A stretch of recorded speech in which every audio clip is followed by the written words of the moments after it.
When the entire world was battling COVID and poorest of the poor were finding it difficult to make ends meet, when people were braving floods in different parts of the country, a certain somebody who identifies herself as a journalist allegedly saw it as an opportunity to cheat those in need. Enforcement Directorate has filed a charge sheet against Rana Ayyub in connection with investigation into her 3 fundraiser charity campaigns on Keto platform, where she claimed to raise funds for COVID and flood affected, but allegedly spent the donations on herself. Enforcement Directorate in its charge sheet against Rana Ayyub made some sensational revelations. 3 fundraiser campaigns started by journalist Rana Ayyub, all of them on an online platform called Keto. Starting from April 2020, she managed to raise about 2.69 crore rupees. But investigation reveals that she only used 29 lakh rupees. Roughly 89% of the public funds that were collected in the name of donations were allegedly misused by Rana Ayyub. The Enforcement Directorate says this in black and white. Rana Ayyub launched the 3 campaigns with the sole aim of cheating the public and acquired the proceeds of crime in the form of FDs and bank balances and projected them as untainted. The charge sheet also goes on to say that Rana Ayyub used these charity funds for her own personal use. When Enforcement Directorate initiated the attachment process and started the investigation, Rana Ayyub used the foreign media to cry victim and evaded answering Republic questions. We have some information regarding this this order, and I think the allegation is that some of the money that you collected in some of the campaigns, specifically I think 3 campaigns, was used for personal expenses. Is it? So wanted to get your response on that. I will not be able to respond to anything right now unless I have seen it myself. We are stationed outside Rana Ayyub's residence in Navi Mumbai seeking response on the scathing allegations. But Rana Ayyub has so far remained silent. With the scale of the scandal becoming public, can the lobby continue to remain silent on the charity scandal? Bureau Report, Republic TV. Republic's executive editor for news, Niranjan Nayaran Swamy, spoke exclusive to AIMIM chief Owaisi on the hijab verdict. Take a look. I have the court order. I've just read out from the court order, Mr. Owaisi. Justice Hemant Gupta, his conclusion, Mr. Owaisi, he says, secularism applicable to all citizens. Therefore, permitting one religious community to wear their religious symbols would be antithesis to secularism. Yes, yes. Thus, the government order cannot be said to be against the ethic of secularism or to the objective of the Karnataka Education Act. Mr. Owaisi, can I get your first response, sir? What is your question? It's a differing judgment. Both the judges have given a different judgment. What is your question? Okay, since you want to go straight to the question, let me ask you my first question, Mr. Owaisi. There was a split verdict on the hijab issue today. Justice Gupta dismissed the petition, held that wearing the hijab is not part of the essential religious practice under Islam. Now, are you, Mr. Owaisi, fighting for the fact that it is essential, or are you calling it a choice even today?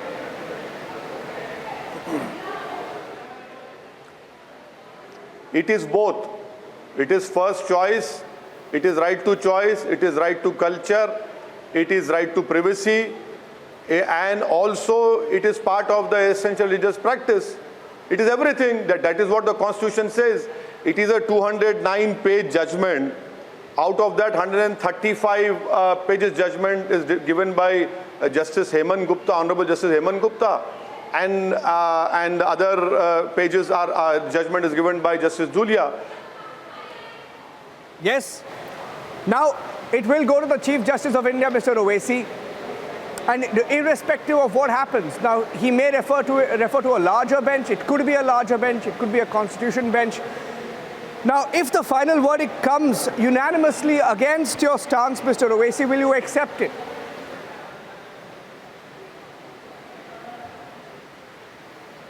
Well, you see, it is pure speculation and hypothetical to to speculate on what the Honorable Supreme Court judgment would be. Let us wait. Let us wait for the Honorable Chief Justice of India to decide on this. But now we have a differing judgment, and one honorable judge has upheld the right to hijab, the other has not upheld it. So at least you have one Supreme Court judgment which has upheld the right to wear a hijab. Mr. Owaisi, I've been meaning to ask you this question. Anti-hijab protests have turned into a global movement in Iran, and I wish I could have spoken to you earlier. And there are women being killed for not wearing the hijab. You've been looking at those pictures, those protests. Do you support these women in Iran, Mr. Owaisi?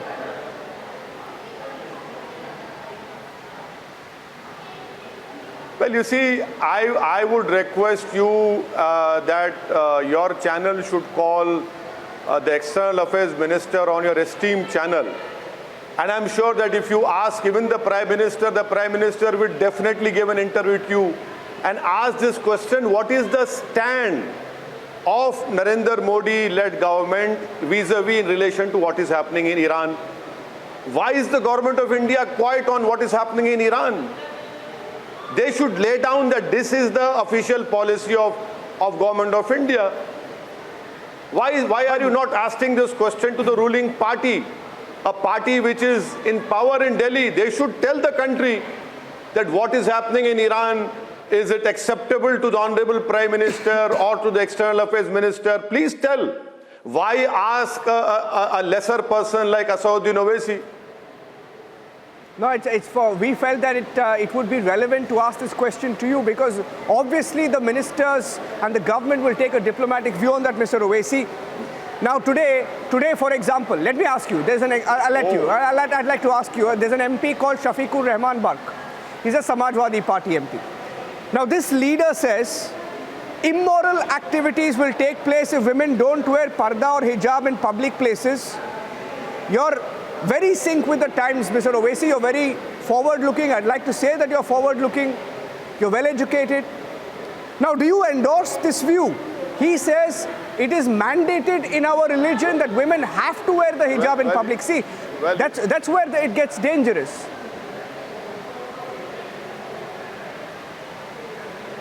Well, you see, you are asking my opinion. My opinion is wearing a hijab for Indian Muslim girl is her right to privacy, right to choice, right to conscience, and it is their firm belief that in Quran Allah subhanahu wa ta'ala has said that wear a hijab or a niqab or a chadar over your body. Now what Mr. Barq has said, I am sure that he has more wisdom than me to substantiate on what he had said. You should send your cameraman and do a detailed interview about his statement. I cannot speak for Mr. Shafiqur Rahman Barq. Why not? Why not? If you disagree and I agree with you to the point where you say it is choice. It can be choice, but you have to disagree when someone says that there will be immoral activities if they don't wear the hijab in public, Mr. Owaisi.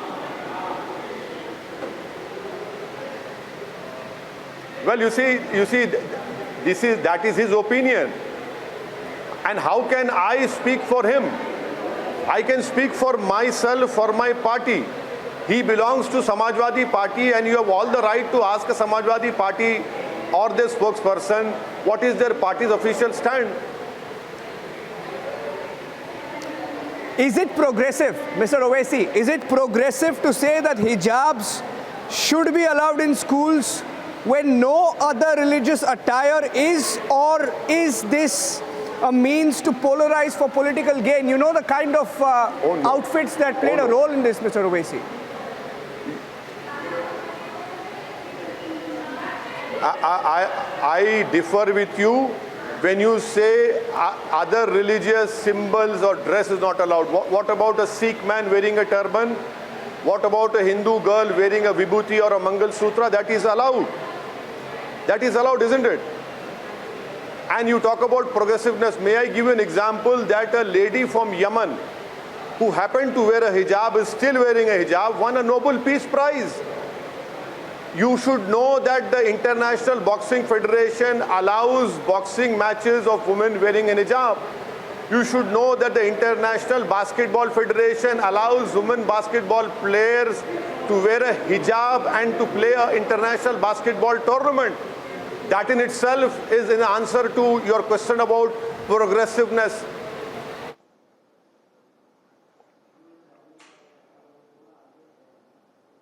Mr. Owaisi, couple of last questions. Now, will you admit, and we investigated this, Mr. Owaisi, and that's the reason I'm asking you, will you admit that radical elements shot off and they lived off political parties for the last few months on this issue of hijab? They took advantage. They gave it a communal spin. I remember exposing the Campus Front of India, which is today, by the way, outlawed and banned. And they admitted on camera saying we were an active part of it.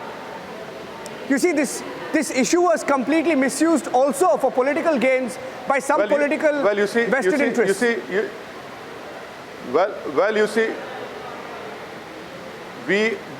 The whole world has also seen how RSS and BJP were distributing saffron shawls to the male children to wear and go to schools.